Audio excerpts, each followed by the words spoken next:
نحمدہ ونصلی علی رسولہ الکریم اما بعد فاعوذ باللہ من الشیطان الرجیم بسم اللہ الرحمن الرحیم.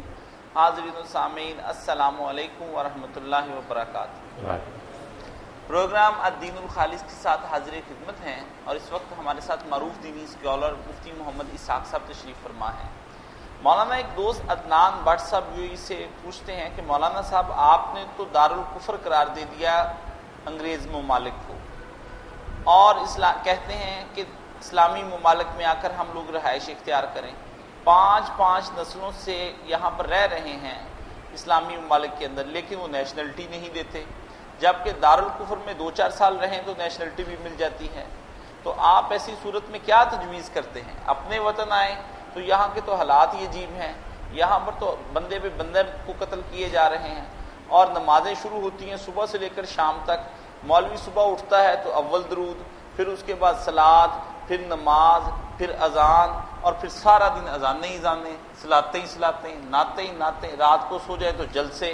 ایسی صورت میں یہ ملک تو رہنے کے قابل نہیں ہے. اور جو آپ کہتے ہیں دارالکفر میں نہ رہو، دارالکفر میں تو کم از کم امن بھی ہے، لوگ وہاں پہ کچھ دین بھی سیکھتے ہیں، کھانا پینا بھی ٹھیک اچھا چل رہا ہے، معیشت ہماری بہترین ہے، بچے بھی پڑھ رہے ہیں اور امن بھی ہے، خوف کسی قسم کا نہیں. ایسی صورت میں آپ ذرا غور کریں.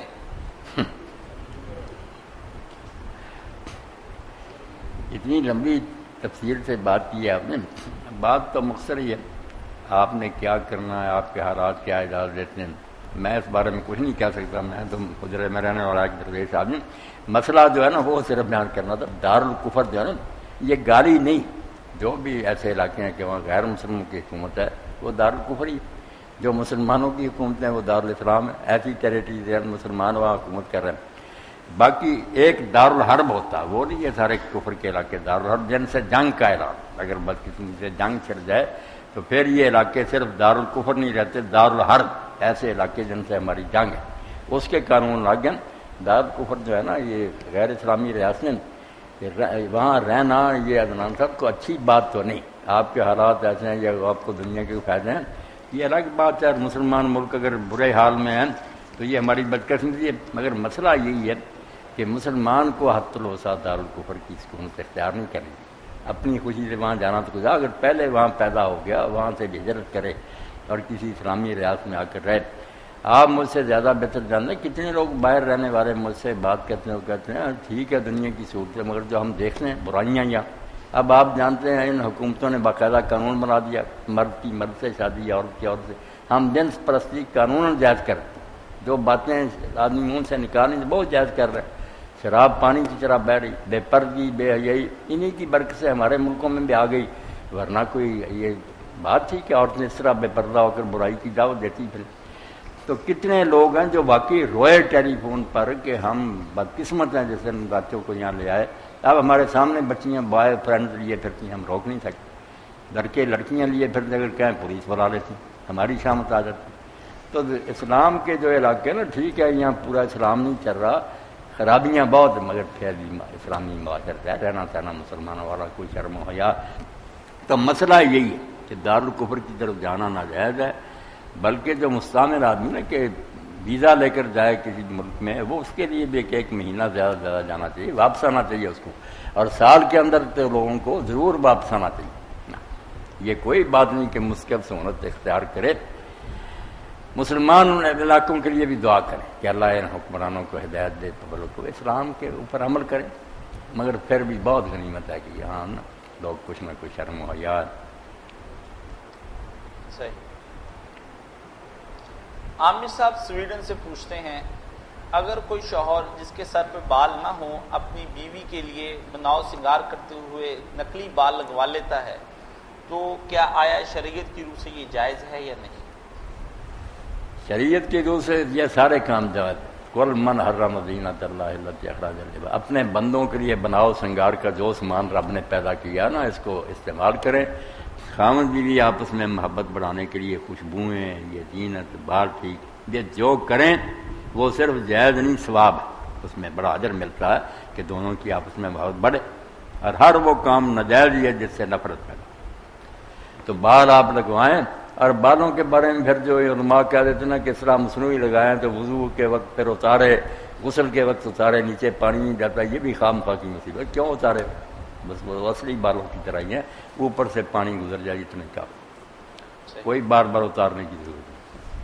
بھائی پوچھتے ہیں کہ خواتین بھی جو اپنی آئی بروز بناتی، پلکنگ کرواتی ہیں، ہمیں اپنی جو ٹھیک کرواتی ہیں، کیا وہ بھی اپنی شوہر کی خوشنودی کے لیے کروا سکتی ہیں؟ جبکہ بعض احادیث میں ممانعت ہے اس کی۔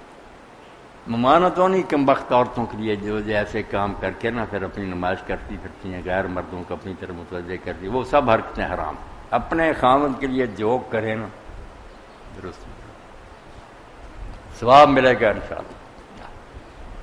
قاضی یوسف رحمۃ اللہ علیہ اتنے بڑے چیف جسٹس ہیں، امام ابو حنیفہ کے، کتنی پیاری بات تھی، 3 باتوں پر مرد کو حق ہے بیوی کو مارنے کا، ایک نماز چھوڑے، ایک گھر سے بلا اجازت باہر جائے، اور ایک ترک زینت کرے، میک اپ وغیرہ کر کے نہ رہے، مار سکتا کہ میں باہر مرا ہو جاؤں گا پھر ٹھیک ہے، تو اس کا خوبصورتی کے لیے اپنے آپ کو سنوار کر رکھنا عین بات ہے، بری نیت نہ رکھے، اپنے خاوند کو اپنی طرف متوجہ رکھنے کی۔